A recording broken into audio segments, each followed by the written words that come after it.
ನಮಸ್ಕಾರ ಎಲ್ಲರಿಗೂ. ಇವತ್ತು ನಾವು ಚೂಡಿ ಕಟಿಂಗ್ನ ನೋಡೋಣ. ಚೂಡಿ ಬ್ಲೌಸು ಲೆಂತ್ ಮೆಜರ್ಮೆಂಟ್ ಏನೈತಲ್ಲ ರೆಡಿ ಮೆಜರ್ಮೆಂಟ್ ಹೇಳ್ಕೊಂತ ನಾನು ಕಟಿಂಗ್ನ ಸ್ಟಾರ್ಟ್ ಮಾಡ್ತೀನಿ.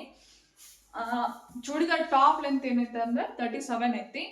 ನಾವು ಲೈನಿಂಗ್ನ ಸ್ವಲ್ಪ ಕಡಿಮೆನೇ ಲೆಂತ್ಗೆ ತಗೊಂತೀವಿ, ಯಾಕಂದ್ರೆ ಅದ್ರದ್ದು ಲೆಂತ್ ಸೇಮ್ ಆಗ್ಬಾರ್ದು ಅಂತೇಳಿ. ಸೊ 37 ಲೆಂತ್ ಇದ್ರೆ ಇದನ್ನ ನಾನು ಎಷ್ಟು ತಗೊಂತೀನಿ ಲೈನಿಂಗ್ ಅಂದ್ರೆ 33 ತಗೊಂತೇನೆ. 33 ತಗೊಂಡ್ರೆ ಮೇಲೆ ಈ ಥರ ಇಲ್ಲೇ ಲೈನ್ ಹಾಕೊಂತೇನೆ. ಕಸ್ಟಮರ್ದು ಏನಪ್ಪಾ ಅಂತಂದ್ರೆ ಚೆಸ್ಟ್ ಬಂದ್ಬಿಟ್ಟು 38 ಐತಿ. 38 4 ಭಾಗ ಮಾಡ್ರಿ 9 ಬರ್ತೈತಿ. 9 ಬಂದ್ರೆ ನೋಡ್ರಿ ನಾನಿಲ್ಲೇ 8ನ 4 ಭಾಗ ಮಾಡಿ 9.5 ಇಲ್ಲಿ ತಗೊಂಡೇನಿ, ಮಾರ್ಕ್ ಹಾಕೊಂಡೇನಿ.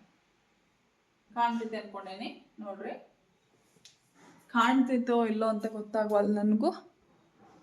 ವೈಟ್ ಓಕೆ ಕಾಣವಲ್ದ, ಬೇರೆ ಮಾರ್ಕರ್ ತಗೊಂತೇನೆ. 2 ನಿಮಿಷ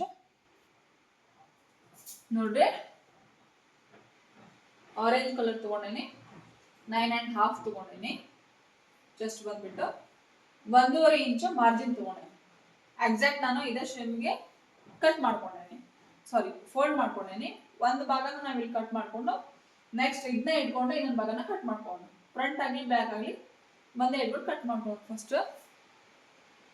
ಈಗ ಬಂದ್ಬಿಟ್ಟು ನಮ್ದು ಶೋಲ್ಡ್ರು 5 ಐತಿ ನೋಡ್ರಿ. 5 ತಗೊಂಡು ಶೋಲ್ಡ್ರು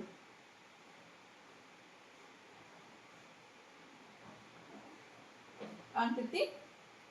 ಆರ್ಮೋಲ್ ಬಂದ್ಬಿಟ್ಟು 1 ಇಂಚ್ ಎಕ್ಸ್ಟ್ರಾ ತಗೊಂತೀನಿ, ಯಾವ್ದು ರಿಂಕಲ್ಸ್ ಬರಬಾರ್ದು ಅಂತ ಹೇಳಿ.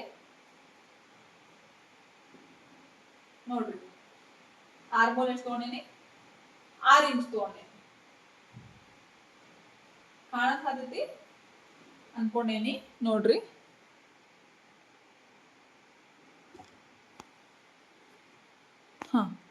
ನೋಡ್ರಿ ಕಾಣ್ಸಾತೈತೆ ಅನ್ಕೊಂಡೇನಿ.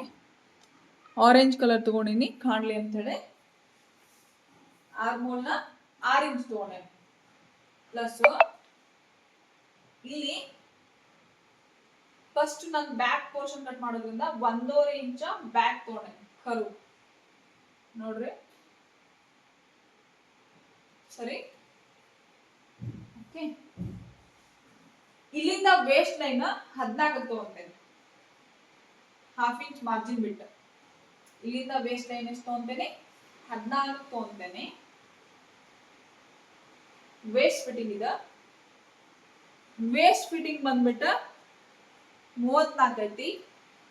34ನ 4 ಭಾಗ ಮಾಡಿದ್ರ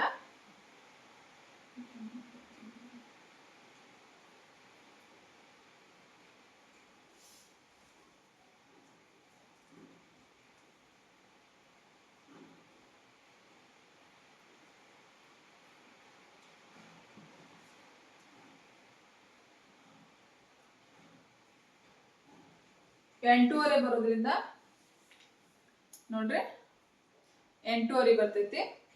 ಇಲ್ಲ 8.5 ತಗೊಂಡೇನಿ. ಓಕೆ, ಇಲ್ಲೇ 1.5 ಇಂಚ ಮಾರ್ಜಿನ್. ಇದು ಸೇಮ್ ಹಿಂಗ, ಇದು ಹಿಂಗ. ಇಲ್ಲಿಂದ ನಾವು ಕಟ್ಟಿಗೆ ಎಷ್ಟು ತಗೊಂತೇನೆ ಅಂತಂದ್ರ ಇವ್ರದ ಲೆಂತ್ ಸ್ವಲ್ಪ ಜಾಸ್ತಿ ಇರೋದ್ರಿಂದ 19 ತಗೊಂತೇನೆ. ಇಲ್ಲಿಂದ ಕಟ್ಟ 19.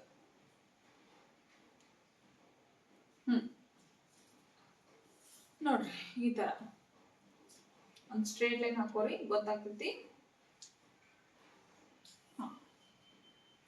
ಹಿಪ್ಪು ಕಟ್ಟಿಗೆ ನಾನು ಇಲ್ಲಿ ಯಾವಾಗ ಕಟ್ಟಿ ಲೈನ್ ತಗೊಂತೇವಲ್ಲ ಅದ ನಮ್ದು ಹಿಪ್ ಲೈನ್. ಹಿಪ್ ಲೈನ್ ಎಷ್ಟು ತಗೊಂತೇನಪ್ಪ ಅಂತಂದ್ರೆ ಅವ್ರದ್ದು 42 ಐತಿ. ಅದನ್ನ 11 ಮಾಡಿದ್ರ 2 ಭಾಗ ಮಾಡಿದ್ರ ಎಷ್ಟಾಗ್ತೈತಿ, 11 ಆಗ್ತೈತಿ.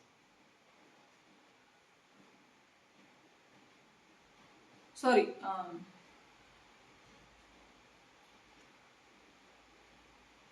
10.5 ಆಗ್ತೈತಿ. ನೋಡ್ರಿ ಇದನ್ನ ನಾವ 1 ಇಂಚ್ ಎಕ್ಸ್ಟ್ರಾ ತಗೋಣ. ಕಾಣ್ತೈತಿ ಕಾಣೋದಿಲ್ಲ ಅನ್ಕೊಂಡೇನಿ. ಈಗ ಹಿಪ್ ಲೈನ್ ಎಷ್ಟೈತಿ, 41 ಕಾಲು ಅಥವಾ 41.5 ಬರ್ತೈತಿ. ಅದನ್ನ ನಾವು 41 ಒರೆ ಮಾಡ್ಕೊಂಡ್ರೆ ಇಲ್ಲ 10 and 2 ಬರ್ತೈತಿ. ಅದಕ್ಕೆ ನಾನೇನ್ ಮಾಡ್ಕೊಂತೀನಿ ಇಲ್ಲಿ ಕರೆಕ್ಟ್ 1 ಇಂಚ್ ಎಕ್ಸ್ಟ್ರಾ ಮಾಡ್ಕೊಂಡು 11 2 ಮಾಡ್ಕೊಂಡೇನಿ. ಅಂದ್ರ 10 2 ಬರ್ತೈತಿ ನೋಡ್ರಿ. 10 2 ಬರ್ತೈತಿ. ನಾನು 11 2 ಮಾಡ್ಕೊಂಡ ಈ ಲೈನ್ ಇಲ್ಲಿ ಕರೆಕ್ಟ್ ಮಾಡ್ಕೊಂಡ್ಬಿಟ್ಟೆ ನೋಡ್ರಿ. ಈ ತರ ನನಗೆ ಇದು ಈಸಿ ಆಗ್ತೈತಿ ಅಂತ ಹೇಳಿ ನಾನು ಈ ತರ ಮೆಥಡ್ ಮಾಡ್ಕೊಂಡೆ. ನಿಮ್ಗೆ ಯಾವ ತರ ಈಸಿ ಆಗ್ತೈತೋ ನೀವು ಆ ತರ ಮೆಥಡ್ ಮಾಡ್ಕೊಳ್ರಿ. ಇಲ್ಲಿ 10 2ಕ್ಕ ಮಾರ್ಕ್ ಮಾಡ್ಕೊಂಡೇನಿ. ಪ್ಲಸ್ ಇದನ್ನ ಶೇಪ್ಗೆ ಇಲ್ಲಿ ಕೊಡ್ಸ್ಕೊಂತೇನೆ, ಇದನ್ನ ಇಲ್ಲಿ ಕೊಡ್ಸ್ಕೊಂತೇನೆ. ಇದನ್ನೊಂದ ಕಟಿಂಗ್ ಮಾಡೋ ಮೆಥಡ್. ಇದು ಯಾವ ತರ ಇತ್ತೋ ಇದೇ ತರ ನಾವು ಕಟಿಂಗ್ ಮಾಡ್ಕೋಬೇಕು. ಇದು ಬ್ಯಾಕ್ ಲೆಂತ್ ಎಷ್ಟಪ್ಪ ಆಯ್ತಂದ್ರ ಒಂದ್ ನಿಮಿಷ ನೋಡ್ತೇನೆ. ಕಸ್ಟಮರ್ದು ಬ್ಯಾಕ್ ಲೆಂತ್ ನಾನ್ ನೋಡಿದ್ದು ಮೆಥಡ್ ಹಿಂಗ.